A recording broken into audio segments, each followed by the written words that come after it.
Dr. Hartman is one of those characters who shouldn't be allowed anywhere near a hospital, and that's exactly why fans can't get enough of him.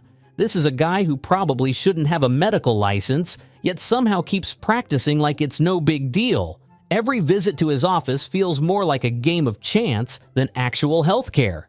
The question isn't, will he fix it? It's more like, will he make it worse? Relax, I'm a doctor. Ha ha ha! People always bring up how he once said, Sake, is my husband deaf? Well, there's only one way to find out definitively. Hey, stupid deaf guy! Well, I've gotten the results back. He's deaf. That moment alone sums up everything about him. Clueless, calm, and hilariously off track. And when he casually told the Griffin family, Smell it, too. Your test results came back negative. It appears the lump in your breast is not black, gross boob death. Breast cancer? That's the layman's term, yeah. it left everyone speechless. What kind of doctor says stuff like that with a straight face? Fans love how unbothered he is, even when he's completely wrong. Whether it's telling Peter, Please? We can't take any more shtick. Please just tell us, is Peter healthy? Oh, yeah, he's fine. He's just really fat. or delivering test results that somehow turn into a story about his own kid's D-, nothing makes sense, but it's always funny. And let's not forget the malpractice history he'd probably have if Quahog had an actual medical board. Illegal surgeries? Probably. Confusing diagnoses? Definitely. Yet no one replaces him. Why? Because his brand of medical madness is pure entertainment. In a town full of odd characters, Dr. Hartman stands out by being the absolute worst at his job, while still being one of the funniest to watch. Yeah, because I don't like that. Da, da, da, da, da, ba, ba, ba, ba. No, I assure you, it's la da da da da da da da da da. Whereas Herbert might have made a few people laugh at first, but fans quickly grew tired of him. His entire character is built on one disturbing joke, and it stopped being funny a long time ago. That slow, shaky voice. Most found it more irritating than entertaining. Feel like I'm gonna pinch myself to see if I'm dreaming. Hot dog, it's real. Unlike Quagmire, who at least goes after adults and has some charm, Herbert just comes off as creepy.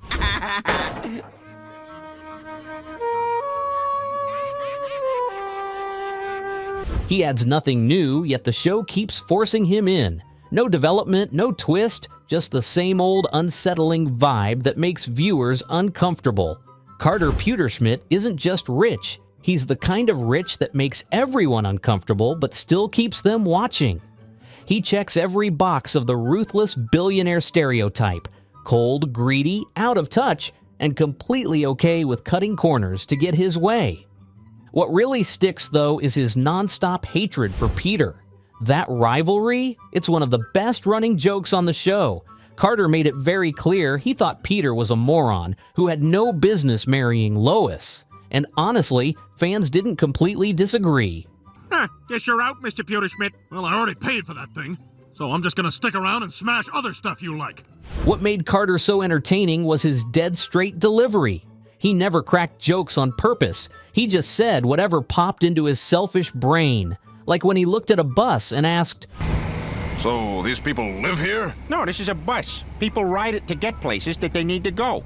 or the time he told his old gardener, You look different without my lawn under you. I don't take the lawn with me when I go. Well, I was right to trust you with it then. It wasn't just funny, it was absurd. And then there's Carter's version of capitalism. Not just normal rich, he's rich in a way that twists logic. One minute he's asking for oxycodone, the next he's demanding, it made 0 sense, and that's exactly why people loved it. When we talk about Doug was supposed to be Stewie's rival, but fans quickly agreed. He was more annoying than impressive. Instead of bringing something new, he just felt like a recycled one-note character with no real payoff. Early Stewie wouldn't have tolerated this kid for more than a minute. He would have whipped out some high-tech weapon, zapped him into another timeline, and called it a day. Oh my God! Oh my God! But in the newer episodes, Stewie just kept getting shown up by Doug, and not in a clever way. Here, you can have it. Take it, friend. I won, everyone! I won! Stewie lost! And there was a weird cucumber thing. That son of a bitch. It felt forced. Doug wasn't smarter, funnier, or even particularly clever. He was just slightly fancier and way more smug. Every episode he appeared in felt like a copy-paste version of the last one. Doug tries to one-up Stewie. Stewie looks ridiculous. Repeat. There was no growth, no tension, and definitely no balance. If Doug had been an actual threat, someone who pushed Stewie to evolve, outthink, or even rethink his ways, it might have worked, but instead Doug was flat, just there to irritate. And then he was gone, literally. The show just threw in a line that Doug died in a plane crash. No setup, no follow-up, like he never existed. I mean, that's the story I would have told this week, but whatever. Oh, and Doug died in a commuter plane crash this morning. Fans were actually relieved. It felt like the show realized too late that Doug added nothing. Mayor Adam West is one of those characters that somehow became a fan favorite, even though he made zero sense most of the time. He wasn't just clueless, he was unhinged, but that's exactly what made him so fun to watch. People couldn't help but wonder how a guy like that even became the mayor of Quahog. Let's see.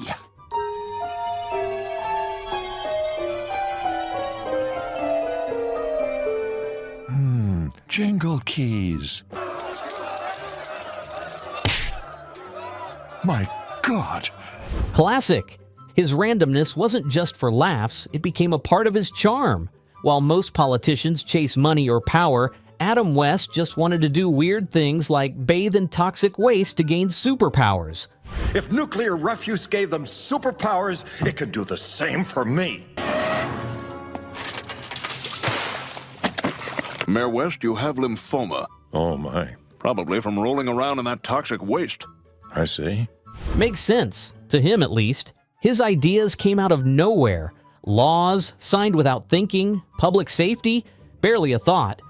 But here's the twist. His actions weren't driven by evil or greed. He wasn't corrupt in the usual way. He was just completely nuts, like genuinely out of his mind. And yet he wasn't scary. He was oddly lovable. Whereas Bonnie Swanson has a way of getting under people's skin, and not in a good way. She's often seen acting like she's completely miserable in her marriage to Joe, but here's the strange part.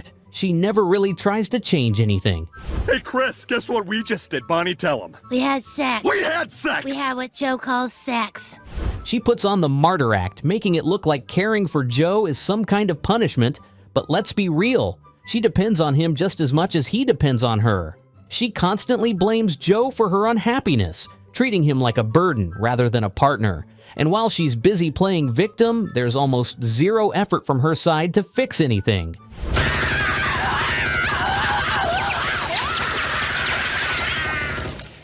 I think next time you should bring someone else. Fans noticed how disconnected she is from her own daughter, too. How often is Susie even seen with Bonnie? And when she is, Bonnie doesn't show much interest in being a mother. It's like she's just there. Then came the cheating. That whole thing with Brian, hard to watch. She crossed a serious line, not just betraying Joe, but doing it without much remorse. Can you open the sliding door?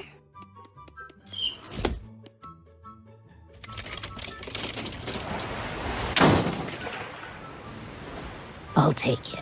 Joe might be loud and clueless at times, but he genuinely tries. He shows love, loyalty, and effort, things Bonnie rarely returns. Instead of leaving if she's so unhappy, Bonnie chooses to stay and sulk. Her passive-aggressive behavior makes it hard to root for her. If anything, she's the one pulling Joe down, not the other way around. Fans have said it loud and clear, Joe deserves better. If there's one character who's been through absolute chaos and still somehow pulls off being likable, it's Meg Griffin. Constantly ignored, bullied, and used as the family's emotional punching bag, her role is brutal but weirdly hilarious. Connie, would you like to be a captain? Sure, I pick everyone except Meg. Fair enough. Go! Viewers have often asked, how come she gets treated worse than anyone else? That's exactly what made her so memorable. The joke's always on her. Peter farts on her, Lois barely notices her, and Stewie treats her like a ghost. But that's where the magic happens. Her misery becomes her comedy. If Meg suddenly started getting respect, would the jokes even work? Still, Meg had moments that surprised everyone. Like when Peter's sister started bullying him, Meg didn't laugh along like the rest. She stood up for him. And remember when she came back from prison and absolutely destroyed Peter in a fight? That moment had fans cheering. For once, she wasn't the victim. The distinction of...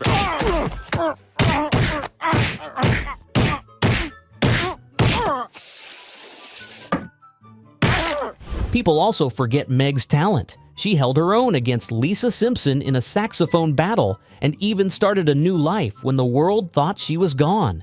Despite all the pain, she showed strength, creativity, and a heart that's still intact. That's why she stays unforgettable.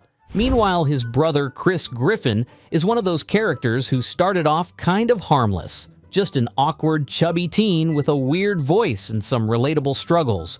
But now, he's become the least entertaining member of the Griffin family by far.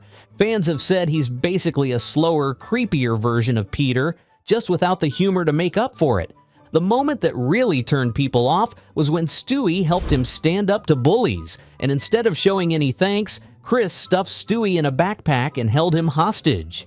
It felt unhinged. Things only went downhill from there. Chris once lied about sleeping with Lois just to seem cool, and even sent inappropriate pictures of her to classmates. That's not edgy. It's just disturbing. Christopher Cross Griffin, how could you? Oh, hi, Mom. Peter, your son told everyone that he and I were sleeping together, and then he sent a nude photo of me to his friends, and now it's all over school. And when a popular girl liked him, he completely flipped. He even ruined Brian's cousin's wedding just to grope someone. He used to show potential. Remember when he was a talented artist? That could have gone somewhere. But instead, he's now reduced to whining, pervy jokes, and being gross for laughs. No growth, no purpose, just filler. Quagmire is one of those characters who somehow keeps fans glued to the screen, even while doing the most questionable stuff ever. Let's be honest, he's loud, creepy, and crosses the line more times than anyone can count. But still, people can't stop watching him. Why? Because underneath all the giggity and the chaos, he's actually written really well. The jokes, the absurd reactions, and that signature giggity catchphrase. My name is Glenn Quagmire, and I say giggity, giggity, giggity. But here's where it gets interesting. Quagmire isn't just a walking punchline. In Lois Quagmire, he actually showed how he behaves in a serious relationship, and it surprised everyone. He wasn't sleazy. He was calm, kind, and even respectful. That was a rare switch, and it made people pause. Morning, Pete. Hope you and Molly can still join us for dinner tonight. Come here, baby. Let's head upstairs and play hide-and-go anal. His backstory added more layers. The complicated bond with his father, Ida, who went through gender reassignment, gave fans a deeper look into his life.